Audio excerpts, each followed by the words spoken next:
अस्सलामुअलैकुम dear viewers, उम्मीद करती हूँ आप सब ठीक होंगे। अल्लाह के करम से मैं भी बिल्कुल ठीक हूँ।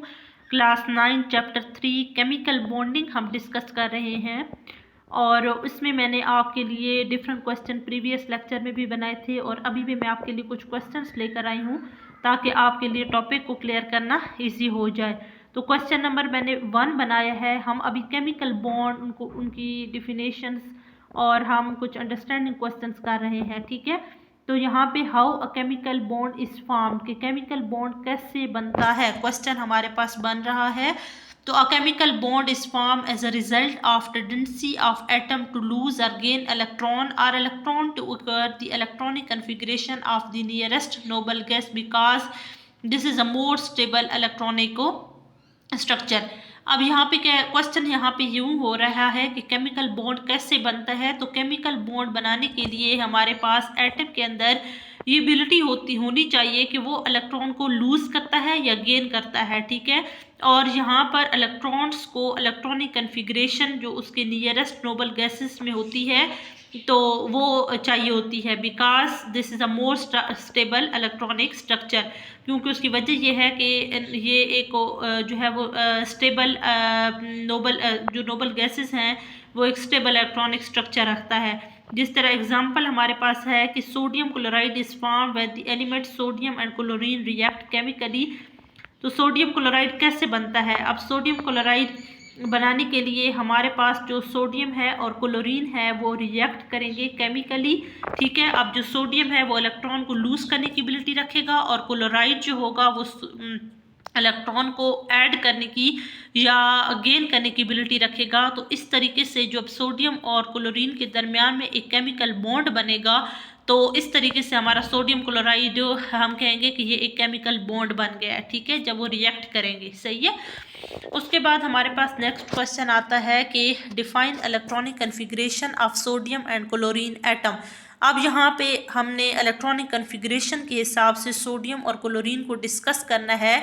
तो अगर हम खुद देखते हैं कि जो सोडियम है उसका एटॉमिक नंबर 11 है और क्लोरीन है और उसका एटॉमिक नंबर 17 है, ठीक है। तो यहाँ पे हम क्या करते हैं कि तो सोडियम का जो एटॉमिक नंबर है वो 11 है, ठीक है। तो अगर हम इसके इलेक्ट्रॉनिक कन्फिग्रेशन देखते हैं, अब सोडियम है वो 11 है तो उसके एटॉमिक नंबर, तो हमारे पास क्या बनता है 1s2 और 2s2 और 2p। अब देखें कि हमारे पास 11 है तो 6 7 8 तो यहाँ पे 6 और 3s1 कितने इलेक्ट्रॉन्स हो गए 4 और 4 6 10 11। ये सोडियम की इलेक्ट्रॉनिक कन्फिग्रेशन है। क्लोरीन हमारे पास कितना है 17 है। तो 1s2 2s2 2p 6 अब 3s2 तो 6 7 8 9 10 11 12 और 3p 12। तो यहाँ पे देखिए अब हम देखते हैं कि 10 8 9 10 11 12 12 और 5 17।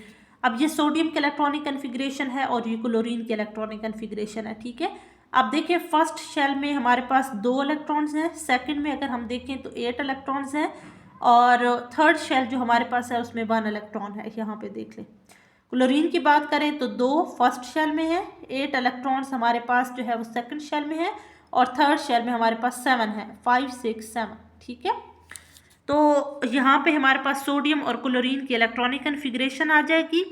N electron from outer most shell of sodium atom is a transfer to the outer most shell of chlorine atom and it going and doing so both these atom acquire the electronic configuration of nearest noble gas. अब देखें कि जो sodium के outer most shell में एक electron है वो अपना एक इलेक्ट्रॉन लूज करेगा और वो जो इलेक्ट्रॉन होगा ये अपना क्लोरीन को ट्रांसफर करेगा, ठीक है। तो यहाँ पे अपना ये लूज कर देगा और ये गेन कर लेगा क्लोरीन, ठीक है। तो ये हमारे पास नियरेस्ट नोबल गैस के करीब पहुँच जाएगा उसके इलेक्ट्रॉनिक कन्फिग्रेशन। आप देख सकते हैं कि ये सोडियम है, सोडियम ने अपना एक इलेक्ट्रॉन लूज किया, ये जो आउटर मोस्ट शेल में थर्ड शेल में इलेक्ट्रॉन है ये लूज कर देगा, पहले न्यूट्रल होगा ये इलेक्ट्रॉन लूज कर देगा, तो इस पर पॉजिटिव चार्ज आएगा। अब जो क्लोरीन है वो एक इलेक्ट्रॉन ऐड करेगा, यहाँ पे 7 है तो 8 हो जाएंगे, तो ये किसके पास किसकी फॉर्म में आ जाएगा, क्लोराइड आयन की फॉर्म में आ जाएगा। ठीक है, तो यहाँ पे हम लिख लेते हैं इसको कि sodium plus chlorine is equal to NaCl, यानी Na पॉजिटिव और Cl नेगेटिव सोडियम क्लोराइड। ठीक है, मैं दोबारा आपको क्लियर करती हूँ। हमने क्वेश्चन किया है define electronic configuration of sodium and chlorine atom. First shell में सोडियम में 2 इलेक्ट्रॉन्स हैं, सेकंड शेल में 8 हैं, और जो थर्ड शेल है उसमें 1 इलेक्ट्रॉन है, और इसकी इलेक्ट्रॉनिक कन्फिग्रेशन ये मैंने आपकी लिखी है। ठीक है, क्लोरीन की बात करें तो 17 इलेक्ट्रॉन्स हैं, 2 इलेक्ट्रॉन फर्स्ट शेल में है, सेकंड शेल में 8 इलेक्ट्रॉन्स हैं, और थर्ड शेल में 7 इलेक्ट्रॉन्स हैं, 2 और 5 7। अब क्या करेगा कि outer most shell of sodium atom is transfer to the outer most shell of chlorine atom. अब ये अपना एक आउटर मोस्ट शेल में इलेक्ट्रॉन ट्रांसफर करेगा और ये जो है वो एक्सेप्ट कर लेगा। ठीक है, तो सोडियम एक इलेक्ट्रॉन अपना लूज करेगा और क्लोरीन एक इलेक्ट्रॉन एक्सेप्ट करेगा, तो सोडियम प्लस क्लोरीन यानी दोनों आपके पास आ जाएंगे और सोडियम क्लोराइड बनेगा Na पॉजिटिव और Cl नेगेटिव। ठीक है, नेक्स्ट यहाँ पे हम क्वेश्चन करते हैं डिफाइन आयोनिक बॉन्ड। अब हम आयोनिक बॉन्ड को डिफाइन करते हैं, ये केमिकल बॉन्ड की टाइप में से है ionic bond, covalent bond, coordinate covalent bond. A bond formed due to the electrostatic force of attraction between oppositely charged ion is called ionic bond.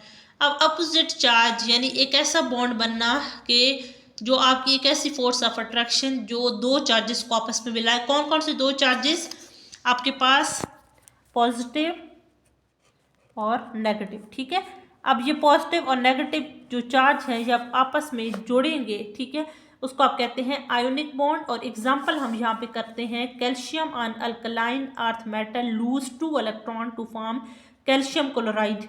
अब देखें कि ये हमारे पास कैल्शियम है और इसमें से 2 इलेक्ट्रॉन लूज होंगे, तो ये 2 पॉजिटिव की फॉर्म में आ जाएगा, 2 इलेक्ट्रॉन यहाँ पे लूज हो रहे हैं। ठीक है, और जो क्लोरीन है ये 2 इलेक्ट्रॉन अपने अंदर एक्सेप्ट कर लेगा, तो ये क्लोराइड आयन की फॉर्म में आ जाएगा। ठीक है, ionic bond is therefore a bond which is formed by the complete transfers of electronic configuration from one atom to another। कि आयोनिक बॉन्ड एक ऐसा बॉन्ड होता है जब वो अपना मुकम्मल तौर पे एक इलेक्ट्रॉन जो है वो दूसरे के साथ शेयर कर लेता है या उसको दे देता है। ठीक है, उसको आप कहते हैं आयोनिक बॉन्ड, यानी ionic bond due to the electrostatic force of attraction between oppositely charge ion is called ionic bond. यानी पॉजिटिव और नेगेटिव चार्ज के दरमियान में जो आपकी अट्रैक्शन है उसको आप आयोनिक बॉन्ड कहते हैं। और एग्जांपल यहाँ पे आपने की है calcium an alkaline earth metal loses electron to form calcium chloride. तो यहाँ पे आपके पास कैल्शियम है वो अपना इलेक्ट्रॉन लूज करेगा 2 इलेक्ट्रॉन। अब जो क्लोरीन है इलेक्ट्रॉन 2 एक्सेप्ट करेगा तो वो क्लोराइड आयन की फॉर्म में आ जाएगा। So ionic bond is therefore a bond which is a form by complete transfers of electronic configuration from one atom to another. तो यहाँ पर आपके पास आयोनिक बॉन्ड आ जाएगा। आयोनिक बॉन्ड के बाद हम यहाँ पे आते हैं नेक्स्ट क्वेश्चन की तरफ। ये आपके साइड इंफॉर्मेशन में से क्वेश्चन हैं और एक्सरसाइज में से भी क्वेश्चन आपके आ सकते हैं। तो यहाँ पे मैंने 2 क्वेश्चन लिखे हैं कि what type of element from ionic bond. तो ionic bond generally form between metal and non metal, this is because metal want to give a electron, non metal want to gain electrons. कि कौन से ऐसे elements हैं जो ionic bond रखते हैं। तो आयोनिक बॉन्ड मेटल और नॉन मेटल के दरमियान में होता है। जो मेटल है वो अपना इलेक्ट्रॉन लूज करने की एबिलिटी रखता है और नॉन मेटल एक्सेप्ट करने की इलेक्ट्रॉन एबिलिटी रखता है। ठीक है, उसके बाद हमारे पास नेक्स्ट क्वेश्चन है कि what are conditions for an ionic bond to form. कि कौन सी ऐसी कंडीशंस आपको चाहिए होती हैं आयोनिक बॉन्ड बनाने के लिए। तो यहाँ पे मैंने 2 कंडीशंस लिखी हैं कि ionic bond form between metal and non metal, कि हमेशा बॉन्ड आयोनिक बॉन्ड जो बनता है वो पॉजिटिव और नेगेटिव के दरमियान बनता है। तो मेटल अपना इलेक्ट्रॉन लूज करने की एबिलिटी रखता है और उस पर पॉजिटिव चार्ज आता है, और जो नॉन मेटल है उस पर नेगेटिव चार्ज आता है और वो इलेक्ट्रॉन एक्सेप्ट करने की एबिलिटी रखता है। ठीक है, और opposite charge ion held together by the electrostatic force of attraction. अब जो 2 मुखालिफ चार्जेस होते हैं पॉजिटिव और नेगेटिव, उनके दरमियान में फोर्स ऑफ अट्रैक्शन होती है और उसकी वजह से बॉन्ड बनता है, हम इसको कहते हैं आयोनिक बॉन्ड। तो यहाँ पे मैंने आपके क्वेश्चंस क्लियर कर दिए हैं। ठीक है, मैं दोबारा से आपको क्लियर कर देती हूँ। मैंने फर्स्ट क्वेश्चन किया था कि how chemical bond is form. तो chemical bond is form which has a tendency of atom to lose or gain electrons to the acquire the electronic configuration of the nearest noble gas because this is a more stable electronic configuration या electronic structure।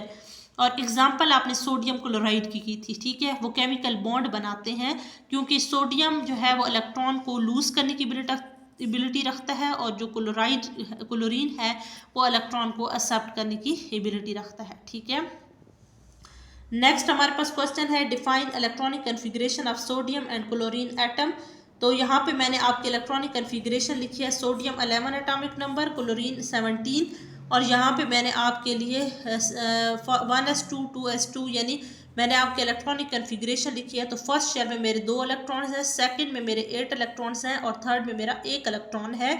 और third shell की बात और chlorine की बात करें तो 2 electrons हैं फर्स्ट शेल में और 8 इलेक्ट्रॉन सेकंड शेल में और 7 इलेक्ट्रॉन आपके थर्ड शेल में हैं। So an electron from the outer most shell of sodium atom is transfer to the outer most shell of chlorine atom. अब जो आपके इलेक्ट्रॉन्स हैं, अगर हम सोडियम की बात करें तो वो अपना एक जो इलेक्ट्रॉन होगा जो उसका थर्ड शेल में है वो अपना ट्रांसफ़र करेगा क्लोरीन को, और क्लोरीन का जो आउटर मोस्ट शेल है यानी यहाँ पे ये अपना एक्सेप्ट करेगा। जैसे कि सोडियम और क्लोरीन, सोडियम लूज करेगा और क्लोरीन जो होगा वो एक्सेप्ट करेगा। तो यहाँ पे आपके पास सोडियम क्लोराइड बनेगा। नेक्स्ट क्वेश्चन की तरफ बढ़ते हैं। नेक्स्ट आपका क्वेश्चन है डिफाइन आयोनिक बॉन्ड। तो आयोनिक बॉन्ड क्या होता है? Bond is formed due to the electrostatic force of attraction between opposite charge ion, it is called ionic bond. यानी 2 चार्जेस के दरमियान में जब आपका 2 ऐसे आपने बॉन्ड बनाने हैं जो पॉजिटिव और नेगेटिव हो। जैसा कि कैल्शियम है तो कैल्शियम अपना इलेक्ट्रॉन लूज करेगा, 2 इलेक्ट्रॉन लूज करेगा और क्लोरीन जो होगा वो एक्सेप्ट करेगा। तो इस तरह वो बॉन्ड बनेगा और जो बॉन्ड होगा वो मुकम्मल तौर पे एक दूसरे को ये इलेक्ट्रॉन जो है वो ट्रांसफ़र कर देंगे, ठीक है। इसको आयोनिक बॉन्ड कहते हैं। नेक्स्ट हमारे पास है कि मैंने एक्सरसाइज के कुछ क्वेश्चंस यहाँ पे 2 लिखे हैं कि what type of element form ionic bond. तो आयोनिक बॉन्ड हमेशा मेटल और नॉन मेटल के दरमियान बनता है बिकॉज मेटल है वो want to give up electron, यानी ये देने की एबिलिटी रखता है, और जो नॉन मेटल होता है वो गेन करने की एबिलिटी रखता है, ठीक है। What are conditions for an ionic bond. तो ionic bond form between metal and non metals. और दूसरा आपने बताना है कि these opposite charge ions held together by the electrostatic force of attraction, so bond is formed, it is called ionic bond, ठीक है। तो यहाँ तक आपका आज का लेक्चर कंप्लीट हुआ है। नेक्स्ट इंशाल्लाह हम जो है नेक्स्ट टॉपिक आपके लिए नेक्स्ट वीडियोस में लेकर आएंगे, और उम्मीद करती हूँ कि ये टॉपिक आपको अच्छी तरह क्लियर हो गया होगा। ये मैंने आपके क्वेश्चन बनाए हैं ताकि आपके लिए अंडरस्टैंड करना इजी हो जाए, आपके लिए किसी किस्म की कोई मुश्किल ना हो। सो आज के लिए अल्लाह हाफिज़।